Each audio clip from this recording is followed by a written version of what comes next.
Hello student. हमारे सामने जे advance का पूछा हुआ क्वेश्चन है और ये क्वेश्चन 2019 के पेपर में पूछा गया क्वेश्चन है।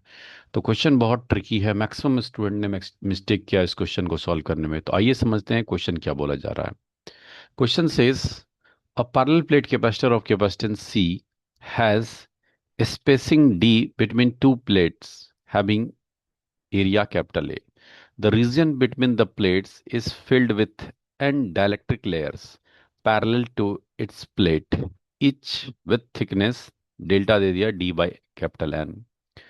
और dielectric constant of mth layer is given by this expression. तो n का वैल्यू जो हमारे पास है वो 1000 से ग्रेटर है। तो कैपेसिटेंस C जो हमारा होना चाहिए कुछ ऐसा होना चाहिए जिसमें अल्फा पूछा जा रहा है। तो चलिए ये समझते हैं हम लोग। तो आपके पास दोस्तों पैरेलल प्लेट कैपेसिटर है। पैरेलल प्लेट, ये हमारे पास पैरेलल प्लेट है। और इसके बीच में जो डाइलेक्ट्रिक का लेयर है वो एन डाइलेक्ट्रिक का लेयर को रखा गया है। एन डाइलेक्ट्रिक लेयर, अगर डाइलेक्ट्रिक लेयर मैं दिखाना चाहूँ यहाँ पे एक डायग्राम से, तो ये रहा फर्स्ट डाइलेक्ट्रिक लेयर। ऐसा ऐसा बहुत सारे हैं। एक अगेन उसके बाद सेकेंड डाइलेक्ट्रिक लेयर, और हर एक का थिकनेस जो हमारे पास गिवन है क्वेश्चन में वो ऐसा चलता रहेगा। ऐसा बहुत सारा लेयर्स है, एन डाइलेक्ट्रिक लेयर्स। और ये एन एनथ लास्ट वाला डाइलेक्ट्रिक लेयर कुछ ऐसा है। N dielectric layers, total N है। टोटल एन डाइलेक्ट्रिक लेयर्स है। N number of dielectric, N number of dielectric use किया गया है। डाइलेक्ट्रिक। अब बोल दिया कि कैपेसिटेंस ऑफ एमएथ लेयर, जैसे कैपेस सॉरी डाइलेक्ट्रिक कांस्टेंट जो हमारे पास है एमएथ लेयर का K m is K into 1 plus m by capital N. जैसे मैं बोलूँ कैपेस dielectric constant of second layer, तो अगर मैं के वन लिखना चाहूँ के वन इक्वल टू आ जाए कितना, के इंटू 1 प्लस 1 बाई एन हो जाएगा। Dielectric constant of second layer चाहिए तो के इंटू 1 प्लस 2 बाई एन होगा इसी तरह। लेकिन हमें इसकी रिक्वायरमेंट नहीं है, हम मैथ के टर्म में ही कैलकुलेशन करेंगे। तो आप ये समझिए कि डाइलेक्ट्रिक कांस्टेंट वेरिएबल है। डाइलेक्ट्रिक कांस्टेंट कांस्टेंट नहीं है, वेरिएबल है। तो और कॉम्बिनेशन अगर देखना चाहेंगे, अगर कोई चार्ज यहाँ इंटर करेगा क्यू चार्ज, तो वो हर एक कैपेसिटर से सेम चार्ज फ्लो होगा। मतलब all dielectric layer are in series combination. तो मैं बोल सकता हूँ कि यहाँ पे all all dielectric dielectric layers layers are in series combination. Series combination, क्या ये बात क्लियर है? कॉम्बिनेशन। और अगेन डाइलेक्ट्रिक कांस्टेंट हमें वेरिएबल है। जब वेरिएबल होता है तो हमें एलिमेंट्री कैलकुलेशन करना पड़ता है। तो चलिए आइए समझते हैं एलिमेंट्री कैलकुलेशन कैसे करेंगे आप। तो मैं क्या कर रहा हूं दोस्तों, यहाँ से एक्स डिस्टेंस पे जाके छोटा सा एक स्ट्रिप कंसिडर किया। एक्स पे जाके डीएक्स थिकनेस का मैंने एक स्ट्रिप लिया जिसका थिकनेस है डीएक्स। एक्स पे जाके डीएक्स लिया, ये डीएक्स डीएक्स। तो इस स्ट्रिप का अगर कैपेसिटेंस लिखना चाहूँ डीसी, तो डाइलेक्ट्रिक कांस्टेंट के एम इंटू इंटू एरिया जो हमारे पास है, that is a he plate का एरिया ए ही होगा, एप्सिलॉन नॉट। और जो गैप है वो तो थिकनेस हमारे पास डीएक्स है। एरिया तो वही होगा जो प्लेट का एरिया, क्योंकि प्लेट के पैरेलल लगाया गया है।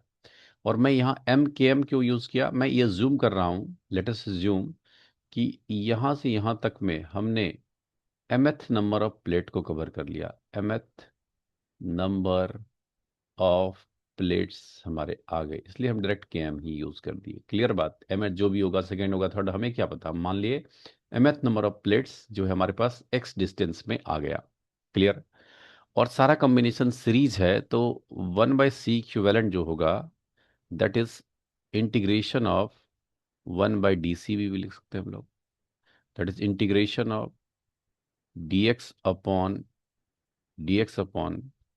के एम ए एप्सिलॉन नॉट हो जाएगा। ठीक है। अब जो के एम है, के एम के बारे में हम लोग थोड़ा सा समझने की कोशिश करेंगे। अब के एम को कैसे लिखेंगे?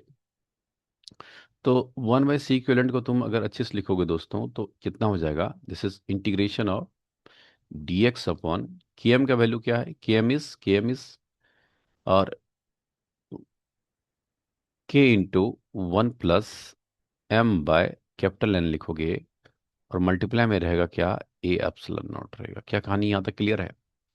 अब प्रॉब्लम ये है कि अब एक्स का लिमिट कहाँ से लेंगे, एक्स का लिमिट जो है हमारे पास वो स्मॉल डी, जो हमारे पास प्लेट का सेपरेशन मतलब यहाँ से यहाँ तक का डिस्टेंस जो है वो स्मॉल डी है, एक्स का वैल्यू 0 से स्मॉल डी हम यूज करेंगे।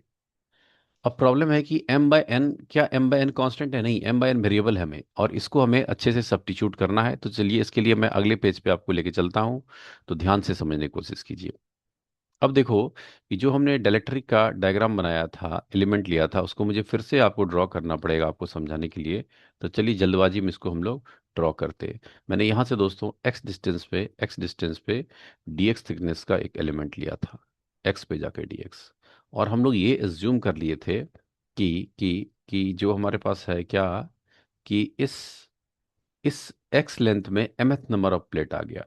एक्स लेंथ में जो नंबर ऑफ प्लेट है, that is mth number of plate, mth number of plates यहाँ पे, क्लियर बात? तो अब थोड़ा सा हमें जो काम करना है उसको आपको ध्यान में रखना है। क्या काम करना है कि 1/c इक्विवेलेंट जो आया, 1/c इक्विवेलेंट कितना आया, अगर पिछले पेज पे देखोगे तो ए एप्सिलॉन नॉट और के तो कांस्टेंट है, इसको बाहर कर लो आप। तो 1/k times of a epsilon naught बाहर रहेगा, इंटीग्रेशन होगा dx upon 1 plus m upon capital N. और m और n वेरिएबल है, अब मुझे इसको x के टर्म में लाना होगा m और n को। अब सुनो, क्वेश्चन में अगर रीड करोगे तुम, तो जो थिकनेस है, थिकनेस ऑफ इच जो डायलेक्ट्रिक है जिसका थिकनेस गिवन है delta equal to dy/n, delta का वैल्यू है क्या, d अपॉन कैपिटल एन। तो इसको डेल्टा को आप अच्छे से समझिए, डेल्टा में हमारे पास जो है इंफॉर्मेशन छुपा हुआ है, ये सेपरेशन है d, मतलब डी सेपरेशन में अगर डी डिस्टेंस चला आपने तो टोटल नंबर ऑफ प्लेट्स क्या है।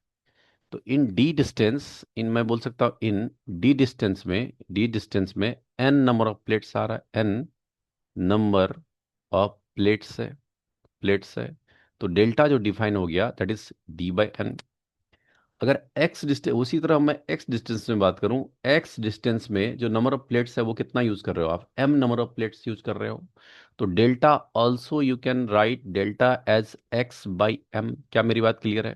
फिर से सुनो कि डी डिस्टेंस में एन नंबर ऑफ प्लेट है, तो डेल्टा, क्वेश्चन में बोला कि डेल्टा इज d/n, तो वही लॉजिक लगाया मैंने कि एक्स डिस्टेंस में अगर M M M number of plate हमने कवर किया, delta is also equal to x/m। So this is also equal to x/m।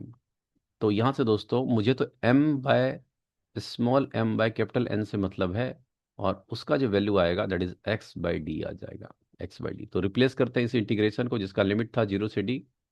तो इसमें 1/k times of a epsilon not को बाहर मल्टीप्लाई करो, और क्या लिखेंगे आप, dx अपॉन 1 प्लस और x/d लिखेंगे, x/d।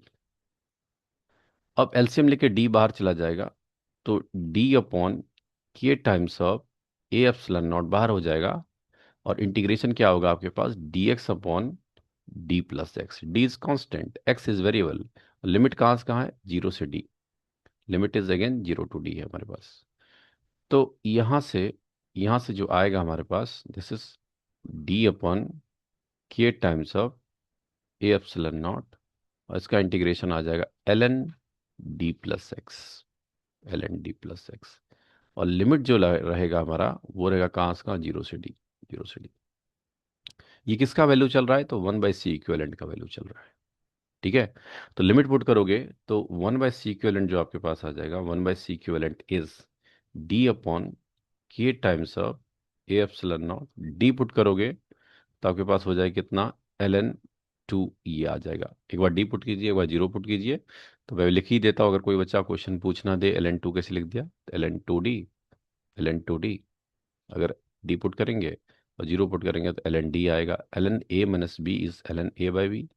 कर लेंगे तो आपको आंसर आ जाएगा। तो यहाँ सी इक्विवेलेंट कितना लिख देंगे, this is k times of a epsilon naught upon d into ln 2 is our answer. ठीक है। अब क्वेश्चन में जो बोल रहा है कि मुझे क्वेश्चन में क्या निकालना था, मुझे अल्फा निकालना था भाई, अल्फा का वैल्यू क्या होगा। तो मिलाते हैं, हमारा जो आंसर आया, हमारा क्या आया, K times of epsilon naught by D L N two, यही है ना। तो हमारा आंसर जो आया है दोस्तों, सी इक्विवेलेंट क्वेश्चन एक और जो हमारा है, K times of epsilon naught D into L N two आया है, यही आया हमारा। तो यहाँ जो मल्टीप्लाइड है अल्फा, अल्फा तो कुछ नहीं है, अल्फा का वैल्यू वन बोल सकता हूँ, अल्फा कितना आया, वन। जो मल्टीप्लाई में है अल्फा, अल्फा का वैल्यू वन आएगा, क्योंकि यहाँ पे हमारा यही आंसर है। हमारा आंसर में कोई अल्फा का फैक्टर नहीं आया, तो इंटू वन भी बोल सकते हो। तो यहाँ जो छुपा हुआ है अल्फा, अल्फा का वैल्यू कितना है, वन। तो क्वेश्चन बहुत ही ट्रिकी था।